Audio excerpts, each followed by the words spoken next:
Hello दोस्तों, welcome to Uttarakhand समाधान। दोस्तों, आज हमारा हिंदी का भाग 3 है, जिसमें हम देखेंगे आज हमारा जो अपभ्रंश से जितनी भी हमारी बोलियां या भाषाओं का जो विकास हुआ है और उपभाषाएं हमारी जितनी भी हैं और वो सभी बोलियां। देखिए, मैंने कल भी आपसे एक रिक्वेस्ट की थी। मैंने कहा वीडियो के अंत में कल मैंने आपको एक वहाँ पर एक लिंक दिया था, उसको देख के आप लोगों को भारत की जितनी भी बोलियाँ हैं वो आसान सी भाषाओं में समझ में आ सकते थे, अगर जिसने वीडियो देखी तो। जिसने नहीं देखी वो देख लें, तभी यह आएगा भाग आप देखें। तो चलो शुरू करते हैं आज के इस महत्वपूर्ण सीरीज को। देखिए, बात ये थी, हम बात कर रहे थे अपभ्रंश से, क्योंकि दोस्तों हमारी जितनी भी हिंदी की भाषा है उनकी जो उत्पत्ति हुई है वो हमारे अपभ्रंश से हुई है। अब अपभ्रंश के बहुत सारे भाग हैं, जैसे शौरसेनी अपभ्रंश, मागधी अपभ्रंश, अर्धमागधी अपभ्रंश और खस अपभ्रंश। अब देखिए, कहानी ये शुरू होती है। आपसे क्वेश्चन कैसे पूछेगा? क्वेश्चन आपसे पूछेगा कि बिहारी हिंदी का विकास किस अपभ्रंश से हुआ है। मान लीजिए बिहारी हिंदी है, पूछेगा कि बिहारी हिंदी का विकास किस अपभ्रंश से हुआ है, तो आपको बताना होगा मागधी अपभ्रंश। या आपसे पूछ देगा कि पूर्वी हिंदी का विकास किस अपभ्रंश से हुआ है, तो आपको जवाब देना होगा अर्धमागधी अपभ्रंश। तो यही चीज़ें आपको यहाँ पर जाननी है। देखिए, जब बात हम करते हैं अपभ्रंश के चार भाग, तो कौन कौन से? शौरसेनी अपभ्रंश, मागधी अपभ्रंश और अर्धमागधी अपभ्रंश और खस अपभ्रंश। अब कहानी यहाँ से शुरू होती है कि शौरसेनी अपभ्रंश के दोस्तों दो भाग हैं, एक तो पश्चिमी हिंदी, एक हमारी राजस्थानी हिंदी। जिसने कल वीडियो देखी होगी तो वो समझ सकते हैं कि इनके अंतर्गत कौन कौन सी हमारी बोलियाँ आती हैं। देखिए, पश्चिमी हिंदी और राजस्थानी हिंदी की जब हम बात करते हैं, सबसे पहले हम जानेंगे ये दोनों जो हमारी हमारी जो हिंदी है, पश्चिमी हिंदी, राजस्थानी हिंदी, ये शौरसेनी अपभ्रंश से इनका उद्भव हुआ है। और सबसे पहले हम जानते हैं कि पश्चिमी हिंदी। देखिए, पश्चिमी हिंदी की हमारी 5 हमारी बोलियां हैं। कौन कौन सी हैं? खड़ी बोली, जिनको हम कौरवी नाम से जानते हैं, ब्रजभाषा, कन्नौजी, बुंदेली और बांगरू। ये हमारी ऐसी कुछ महत्वपूर्ण, ये 5 हमारी जो कि पश्चिमी हिंदी की हैं। देखिए, याद करने के जहाँ बात आती है, मैंने कल भी आपसे कहा कि वीडियो देखें तभी आपको जल्दी से याद होंगी। ये थी पश्चिमी हिंदी की बात। अब बात करते हैं राजस्थानी हिंदी। तो राजस्थानी हिंदी के दोस्तों हमारे 5 बोलियां हैं। ढूंढानी, जिसको हम जयपुरी के नाम से जानते हैं, और मेवाती, मेवाड़ी और हड़ौती। ये कुछ अलग से नाम है, बाकी एक बार आप वीडियो आप ज़रूर देखें। बात करते हैं कि बिहारी हिंदी की। तो बिहारी हिंदी की दोस्तों हम इसका जो हमारा उद्भव हुआ है वह मागधी अपभ्रंश से हुआ है। जब बात करते हैं कि बिहारी हिंदी की, तो इसकी 3 हमारी महत्वपूर्ण है, मगही, मैथिली और भोजपुरी। और फिर बात करते हैं कि पूर्वी हिंदी की। तो पूर्वी हिंदी का जो उद्भव हुआ है दोस्तों, वह अर्धमागधी अपभ्रंश से हुआ है। और इसके हमने वहाँ पर शॉर्ट ट्रिक आपको बताई थी कि ABC। जिसने नहीं देखी है वो देखे, तभी बार बार बोल रहा हूँ। A से अवधी, B से बघेली, C से छत्तीसगढ़ी। और फिर आता हमारा कौन सा? पहाड़ी हिंदी, जिसके अंतर्गत दोस्तों जिसका जो उद्भव है हमारा वह खस अपभ्रंश से हुआ है। और जिसके दो महत्वपूर्ण, हमारी गढ़वाली, कुमाऊनी, हमारे दो एक महत्वपूर्ण आती है। और तीसरा हमारा इसमें नेपाली भी आता है। तो एक बार ज़रूर वीडियो देखें। बाकी अब बढ़ता थोड़ा सा और आगे। सिर्फ कुछ ऐसी चीज़ें हैं जैसे शौरसेनी अपभ्रंश ना, बात हुई पा गई कि पश्चिमी हिंदी की 5 बोलियाँ, खड़ी बोलियाँ, कौरवी, ब्रजभाषा, कन्नौजी, बुंदेली, बांगरू। अब देखिए, क्षेत्र आपसे कभी पूछना तो है नहीं, तो ज़्यादा इसको इग्नोर करते हुए चलो, मैं तो ये बोलता हूँ आप लोग, क्योंकि देखिए इतना डीप तो खैर नहीं आता।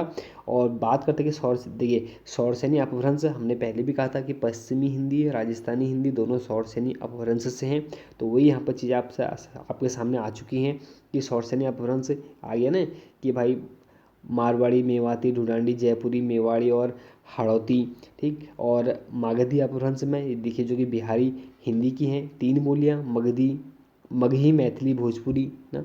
अब कुछ क्षेत्र की जब बात थोड़ा डिटेल और पढ़ेंगे बढ़िया करके। अर्धमागधी अपभ्रंश से हमारी पूर्वी हिंदी का, इसकी 3 बोलियाँ, अवधी, बघेली छत्तीसगढ़ी, और एक आता है हमारा खस अपभ्रंश। इसकी पहाड़ी हिंदी की दो बोलियाँ हैं, हालांकि इसमें नेपाली भी आता है। तो गढ़वाली और कुमाऊनी और एक नेपाली। देखिए जब बात करते हैं गढ़वाली तो गढ़वाल का क्षेत्र, और कुमाऊनी तो हमारा कौन सा, कुमाऊनी क्षेत्र। देखिए जब इनकी विस्तार की बात करते हैं तो ज़्यादा कुछ महत्वपूर्ण है नहीं, बस कुछ चीज़ें जो है जाननी आपको जरूरी हैं। जैसे कि ब्रज भाषा की जब हम बात करते हैं दोस्तों, क्योंकि ये उत्तर प्रदेश से बहुत महत्वपूर्ण है। तो ब्रज भाषा, इसका जो प्राचीन नाम है दोस्तों हमारा शूरसेन है, बस इतना ध्यान रखना आप लोग। और ब्रज शब्द का जो अर्थ है वह है गौस्थली या गौचारण स्थल, अर्थात गाय के चरने का स्थान। बाकी देखिए दोस्तों ऐसा कुछ यहाँ से आना है नहीं, जो आना है मैंने आपको पहले ही बता दिया है।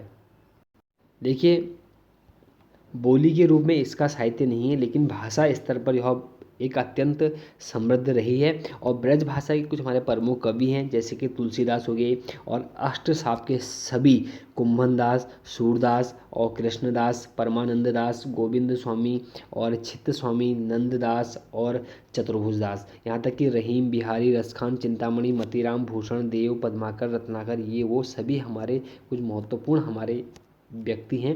और विशेषता क्या जाननी है, ऐसा कुछ आता है नहीं विशेषता का। और अगला देखते हैं जैसे अवधि। तो अवधि बोली का केंद्र दोस्तों ये अवध हमारा अयोध्या का हो गया। और पूर्वी हिंदी की सबसे बड़ी लोकप्रिय हमारी बोली हमारी अवधि ही है। बस इतनी सी बात ध्यान रखना कि पूर्वी हिंदी की सबसे बड़ी कोई लोकप्रिय हमारी बोली है तो वो हमारी अवधि है। और अवधि भाषा का विकास हमारा अर्धमागधी अपभ्रंश से हुआ है, मैंने आपको पहले ही बता दिया है। क्षेत्र आप छोड़ दीजिए क्योंकि कोई महत्वपूर्ण नहीं है। अवधि में साहित्य ये वो कुछ भी नहीं आता, बस देखिए कुछ प्रमुख रचनाएं अवधि में बहुत महत्वपूर्ण हैं। जैसे कि पद्मावती हो मलिक मोहम्मद जायसी द्वारा रचित ग्रंथ है, जो कि ठेठ अवधि में लिखा गया है। एक महत्वपूर्ण यहाँ से आपको प्रश्न मिल चुका है, कि प्रश्न क्या मिल चुका है कि पद्मावत यह मलिक मोहम्मद जायसी द्वारा रचित है, आपको पता है, जो कि हमारे ठेठ अवधि में लिखा गया है। तो काफ़ी महत्वपूर्ण है, ठेठ अवधि में कुछ लिखा गया तो हमारा वो हमारी पद्मावत है। और यहाँ तक कि रामचरितमानस हमारा तुलसीदास द्वारा रचित यह ग्रंथ परिष्कृत अवधि मतलब साहित्यिक अवधि में लिखा गया है। और रामचरितमानस को ही अवधि भाषा से रचित सर्वप्रसिद्ध महाकाव्य माना गया है। ये बहुत महत्वपूर्ण है। और अवधि के प्रसिद्ध हमारे कवि हैं तुलसीदास, जायसी, उस्मान मंझन और कुतुबन। बाकी छोड़ दीजिए कुछ विशेषता। अब बात करते हैं भोजपुरी। तो दोस्तों भोजपुरी की जब बात करते हैं तो यह भोजपुर क्षेत्र हो गया। और भोजपुरी बिहारी हिंदी की प्रमुख बोली है। इसका विकास हमारे मागधी अपभ्रंश से हुआ है। यहाँ तक कि बात करते हैं दोस्तों कि भोजपुरी शब्द का जो सर्वप्रथम प्रयोग है अंग्रेज विद्वान हमारे रैमडम ने किया था। यह आपको बहुत ही महत्वपूर्ण है जानना। और अगला है कि भोजपुरी का क्षेत्र आप छोड़ दीजिए। एक आध बात और जान लीजिए, जैसे कि हमारे भिखारी ठाकुर को भोजपुरी का शेक्सपियर एवं भोजपुरी का भारतेंदु कहते हैं। आपको चाहे हमारी लूसेंट बुक हो चाहे हिंदी की कोई भी बुक हो, आपको वहाँ पर मिलेगा ही मिलेगा, क्योंकि बहुत अच्छा एक टॉपिक बनता है कि भोजपुरी का शेक्सपियर एवं भोजपुरी का भारतेंदु किसे कहते हैं। और भिखारी ठाकुर की प्रमुख रचनाएं हमारी विदेशिया एक लोक नृत्य है। बाकी छोड़ दिए कुछ महत्वपूर्ण नहीं है। जब बात करते हैं देखिए विशेषता खड़ी बोली, देखिए खड़ी बोली बहुत महत्वपूर्ण है। हालांकि खड़ी बोली के बारे में सब कुछ मैं अपनी नाइट सीरीज में बता चुका हूँ। देखिए खड़ी बोली केंद्र का बोली का केंद्र मेरठ दिल्ली के आसपास का क्षेत्र है। आपको पता है कि दिल्ली कभी आप जाओगे तो हर व्यक्ति यहाँ पर खड़ी बोली में आपसे बात करता है, तू ता करके ऐसे बात, यहाँ पर कोई रिस्पेक्ट ज़्यादा नहीं दी जाती है। तो वही हमारी खड़ी बोली है, हालांकि गलत कुछ नहीं है। और खड़ी बोली का एक अन्य नाम हमारा कौरवी। और बात करते हैं खड़ी बोली का विकास हमारा सौरसेनी अपभ्रंश के उत्तरी रूप से हुआ है। देखिए राहुल सांकृत्यायन ने इसे कौरवी नाम दिया है। तो एग्ज़ाम बहुत बार आपसे पूछा भी गया है कि हमारा जो कौरवी है यह नाम किसने दिया है, तो राहुल सांकृत्यायन ने। और खड़ी बोली का जो हमारा अर्थ है ये हमारी मानक हिंदी है, ये आपको पहले बता चुका हूँ। और खड़ी बोली की जो प्रथम कवि है वो हमारे अमीर खुसरो थे। और खड़ी बोली का प्रथम महाकाव्य हमारा तो वो प्रिय प्रवास है, जो कि आपको जानना बहुत ही ज़रूरी है कि खड़ी बोली का प्रथम महाकाव्य हमारा तो कोई प्रिय प्रवास है। और इसके रचयिता अयोध्या सिंह उपाध्याय हैं। और खड़ी बोली का सबसे प्रसिद्ध महाकाव्य हमारा कामायनी है जयशंकर प्रसाद का, जो कि बहुत और ये और भी महत्वपूर्ण है, ये आपको जानना बहुत ज़रूरी है कि खड़ी बोली का सबसे अधिक जो महाकाव्य हमारा वह है कौन सा, कामायनी।